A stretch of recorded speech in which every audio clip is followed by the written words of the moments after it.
forteresse. Oui, c'est un monument complètement incroyable, unique au monde. Cette ville aussi est incroyable. Elle a été la ville des papes, comme Rome. Ici, on est en Espagne, on est en Italie, on est au Maghreb, on est en France. Toutes les Méditerranées se croisent ici. Je crois que c'est le plus grand palais gothique au monde.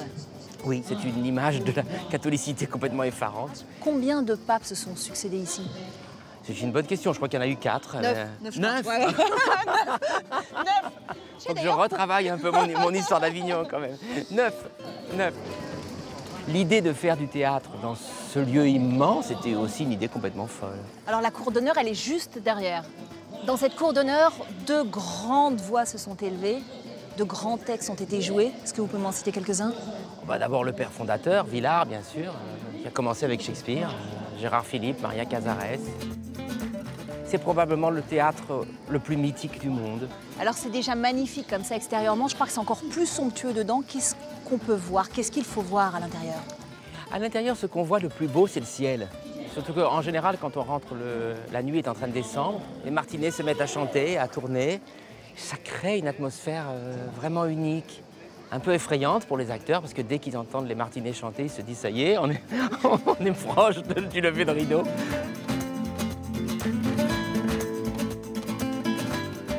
Bonjour Olivier Py. Bonjour Valérie. Le pape en ce royaume cette année, c'est vous, à double titre. D'abord parce que vous êtes le directeur de ce festival d'Avignon depuis 2014. Ensuite parce que derrière ces murs, dans la cour d'honneur, vous mettez en scène Shakespeare, Le Roi Lear. Alors je compte sur vous dans cette émission pour nous dire tout ce qui se trame à Avignon en ce mois de juillet. Mais avant, vous nous faites découvrir les coulisses du spectacle. Allez, on y va. On y va.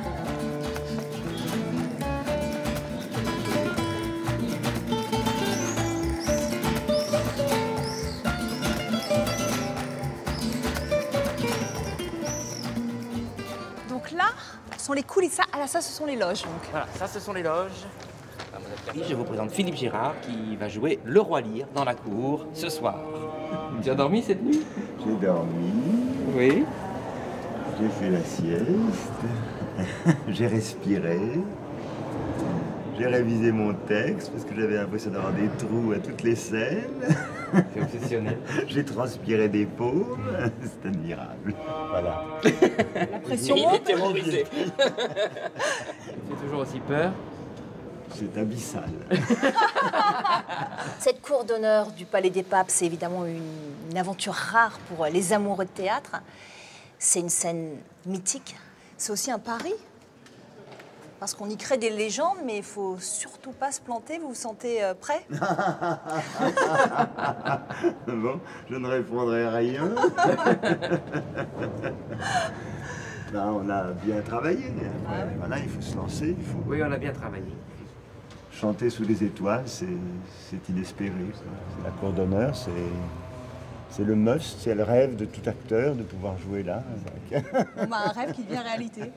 Olivier, Le Roi Lear, c'est une pièce qui parle de la souffrance humaine, des drames familiaux. C'est une pièce évidemment qui parle de politique, d'orgueil. Ce sont des thèmes très actuels. Oui, c'est vrai, mais c'est une pièce qui essaie d'imaginer ce que serait l'Europe si elle perdait les valeurs de l'humanisme.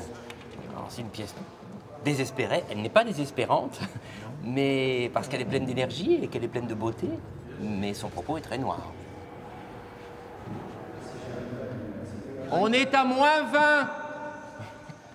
20 minutes de la représentation. La pression commence à monter. Il dit Amira avec ce magnifique perruque blonde. Cicciolina. Ça fait résonner, alors on les entend chauffer leur voix comme nulle part ailleurs. C'est vrai que la course, c'est très très physique. C'est vocal et c'est Ah très oui, il physique. faut avoir de la puissance quand même. Il faut un entraînement de sportifs. Ce sont des sportifs de haut niveau qui jouent la cour. Oh, mes hommes tranquilles, laissez loin le bruit des villes. Et là, avant de jouer, c'est bien d'avoir la logothérapie. Et vous contrôlez, vous, d'ici de temps en temps, ou vous êtes toujours... Moi, je ne contrôle plus rien, là. Passé cette limite, je ne contrôle plus rien. Fort heureusement, d'ailleurs. Vous êtes relax, vous, à 20 minutes de la scène, là? Tu vas mettre ton costume à un moment? Oui, je pense. Au revoir les amours. On y va? C'est parti? 2h30 et 13 comédiens sur scène pour illustrer une apocalypse qui emporte tout. Le roi, sa cour, tout un système de pensée, sans le moindre espoir de rédemption. Puisque je renonce à mon royaume et au tourment de la couronne. La mise en scène de ce drame shakespearien fait débat, génial pour certains, outrancière et inintelligible pour d'autres. Je ne me souviens pas où j'ai passé la nuit. Et si je suis un homme, je crois que cette femme est Cordélia, ma fille. C'est dans cette cour d'honneur qu'est né le Festival d'Avignon en 1947 sous l'impulsion de Jean Vilar. Elle reste l'écrin de l'édition 2015, plus cosmopolite que jamais. Alors le thème de cette édition 2015, c'est « Je suis l'autre ». Ça fait évidemment écho à « Je suis Charlie ». L'autre, pour vous, Olivier Py, c'est qui? Ah ben l'autre, c'est celui qui vient, je ne sais pas, mais en tout cas celui qui meurt en Méditerranée, le grec qui n'arrive pas à payer son loyer, je ne peux pas penser qu'il n'existe pas. Et la culture commence quand on commence à dire « Oui, je suis l'autre, oui, je suis celui-là qui souffre, je suis avec lui ». Vous pensez que le théâtre, ça peut être une arme politique et que le festival, comme celui d'Avignon, ça peut être aussi l'occasion d'un forum sur les questions sociétales et politiques? Mais incontestablement, incontestablement. Chaque année, à Avignon, il y a bien plus qu'une grande liste de spectacles formidables. Il y a une ville en état d'utopie dans laquelle on échange des idées politiques, dans laquelle on se pose la question de comment vivre ensemble. Comment s'annonce cette édition 2015? Vous nous avez promis un feu d'artifice artistique. Oui, c'est vrai, un festival toujours plus international, avec des pays qui ne sont pas beaucoup venus au festival précédemment, et notamment des pays du Sud. On s'intéresse beaucoup au monde arabe et aux pays du Sud en général, un focus sur les artistes argentins, de l'indiscipline et de l'interdiscipline. Il n'y a pas que du théâtre à Avignon, il y a aussi de la danse, il y a aussi de la musique, et puis il y a aussi des artistes indisciplinaires. Très important aussi pour nous, c'est la programmation jeunesse.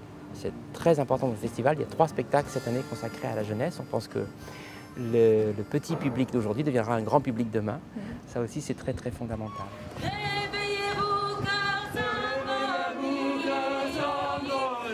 Voilà ce que l'on pouvait dire de l'édition 2015 côté in. On va maintenant aller humer l'air du temps et souffler des bougies côté off, le Festival Off qui fête ses 50 ans d'existence avec cet été plus de 1300 spectacles. Alors ce que vous voyez là, c'est la grande parade du off et nous on va s'éclipser pour aller rencontrer l'un de ses fondateurs, Gérard Gélas.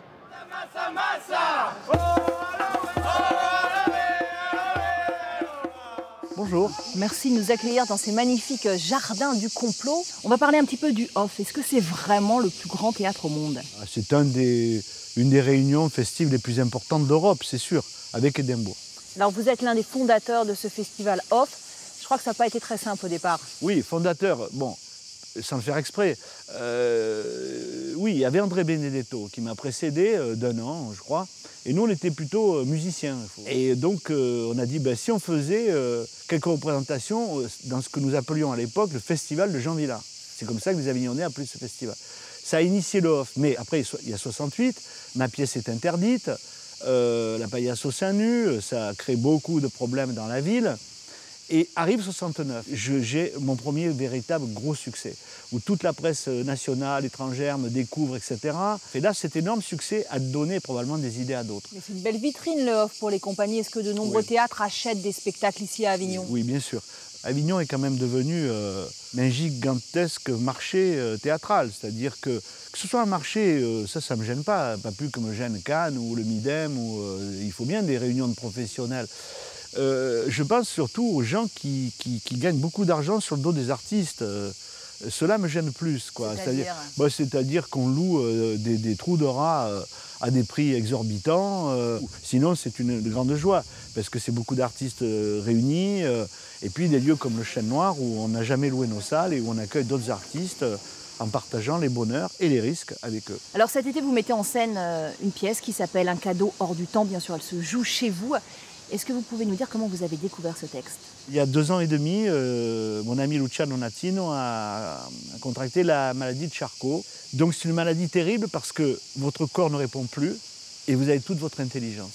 Lui s'est servi de son intelligence pour écrire ce qui sera, hélas, je pense, sa dernière pièce. Qui est un thriller psychologique qui met aux prises une neurologue qui, à la fin de sa journée, se fait braquer par un type, sauf que lui, il a la maladie de Charcot. Mais qu'est-ce qui vous passe par la tête? Je suis censée envoyer le récit de Bruno à tous ces gens, c'est ça? Y compris le ministère de la Santé et tous ces scientifiques, mais vous avez complètement perdu la raison, hein. Ça va? Ouais, ça va. Même si c'est la 5e fois que je tourne aujourd'hui. Bon, le off, c'est aussi l'occasion de découvrir de nouveaux talents, de jeunes artistes. C'est vrai que ça a toujours attiré beaucoup de talents. Pour parler des plus dans la vitrine en ce moment, et à juste titre, Olivier Py, il sort du off, par exemple, il y a 30 ans. Et donc, de ce point de vue-là, pour les jeunes compagnies, Avignon est irremplaçable. Merci Gérard Gélas. On va suivre vos conseils, on va aller à la rencontre de jeunes talents. On a notamment entendu parler d'une troupe qui fait sensation sur scène en ce moment en faisant des sketchs d'improvisation et on va aller les voir. Chaque soir, au théâtre de l'Essaillon, pénétrer dans un casino des années 20. Un casino où l'on ne joue pas avec l'argent, mais avec les mots. Les spectateurs sont invités à lancer des thèmes qui donnent lieu à des histoires improvisées. Quand rien ne va plus, faites vos jeux, c'est juste pour rire. Afrique sera le thème de cette partie de baccarat. Écoute-moi bien, petit. T'es sûr? Ouais, je suis sûr que tu es petit. Pas par la taille, mais par... tu sais bien. Bonjour. Bonjour. Je m'incruste un peu. Tu fais quoi? Qui est qui? Moi, des fois, je suis un aventurier. Des fois... Je peux être un aventurier aussi, un croupier, le maître de cérémonie du spectacle, un mathématicien. Moi, je suis le mafieux, je ne change pas, tu vois, je suis mafieux. Mafieux. Mais moi, je suis le musicien, je ne change pas non plus. Bon, un spectacle d'improvisation, comme son nom l'indique, ça ne se répète pas. Comment est-ce que vous faites pour préparer vos spectacles? On travaille, on a tous une dizaine d'années d'expérience en improvisation théâtrale, en plus d'être des comédiens professionnels. Et on s'entraîne pour être capable, à chaque spectacle, à partir de n'importe quel mot que nous donne le public, de créer une histoire qui va être drôle ou poétique, dynamique. Tu veux t'échauffer avec nous? Je vais essayer, mais moi, j'ai pas 10 ans d'expérience, mais je veux bien. Donc là, on va se passer de l'énergie, tout simplement. D'accord. Donc on va imaginer que, hop, j'ai une boule d'énergie dans les mains, d'accord.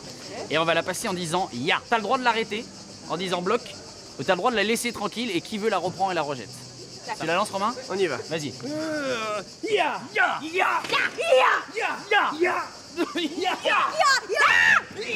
Bloc. Je laisse. Je prends. Bloc. Ok, pas mal. Bon, donc vous improvisez tous les soirs, c'est pas complètement anxiogène d'improviser, de se dire que peut-être on ne va rien avoir à dire. Mais ça n'arrive pas dans la vie, ça. C'est tout le travail, c'est ça, c'est le lâcher prise, c'est dire que de toute façon, rien n'existe pas. Rien, c'est déjà quelque chose. Canicule. C'est un thème de saison, n'est-ce pas? Avignon, c'est une jolie scène. Quelles peuvent être les retombées pour un groupe comme vous? Bah déjà, le plaisir, parce que Avignon, pour un spectacle d'impro, c'est rare, c'est de pouvoir jouer tous les soirs et devant des salles combles. Puis l'autre chose, c'est que les professionnels y viennent ici. Et donc, voilà, on a notre tournée de l'année prochaine qui est en train de se mettre en place dès maintenant. Si je vous dis Paris des Arts, à quoi ça vous fait penser? Paris des Arts, défile le hasard. Paris des Arts, un défilé de stars.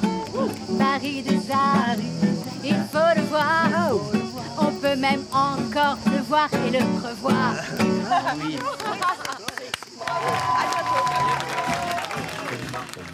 Avignon, vous l'aurez compris, c'est un grand écart artistique de Shakespeare à YouTube. Il n'y a souvent qu'un pas. Pour notre questionnaire du Paris des Arts, on a décidé de passer au gris un artiste qui fait le buzz sur la toile et qui est tombé amoureux des planches. Ici, PK veut dire pourquoi. Dans cette abréviation, le K remplace le Q pour éviter de demander du papier hygiénique en plein milieu de la conversation. Bonjour Pierre Cross. Bonjour. Première fois sur scène à Avignon, première impression? Pour l'instant, ça se passe bien, il y a du monde. J'ai eu la chance d'être 2 fois complet sur 2 soirs, donc nickel. De plus être complet, maintenant qu'on a goûté à ça. J'aime bien le Palais des Papes que j'ai découvert hier, de nuit. C'était très beau. Le Théâtre des Brunes, c'est le théâtre où je joue. Et non, en vrai, c'est un théâtre qui vient d'ouvrir et qui est tout neuf, qui est nickel. Et on peut croire qu'à Avignon, on joue dans des petits endroits. Moi, je croyais que ça allait être un tout petit truc. Et en fait, j'ai beaucoup d'espace de jeu. Je suis vraiment content. J'ai pris ma petite planche de skate, très pratique, pour voyager et puis pour aller vite dans Avignon d'un théâtre à l'autre. C'est les gens qui déambulent, on a l'impression qu'il y a un spectacle permanent. La clim. Ce festival est sympa, il est souriant et il écoute ce qu'on lui propose, il est ouvert. Merci Pierre Cross. Merci à vous. Ainsi s'achève cette émission spécialement dédiée au Festival d'Avignon. Vous pouvez bien sûr la revisionner sur notre site internet france24.com. Et puis, vous le savez, maintenant, vous pouvez nous trouver sur les réseaux sociaux. Et moi aussi, j'ai des réseaux sociaux. J'ai une page Facebook, une page YouTube, un Instagram, un Dailymotion, un Vine, j'ai tout.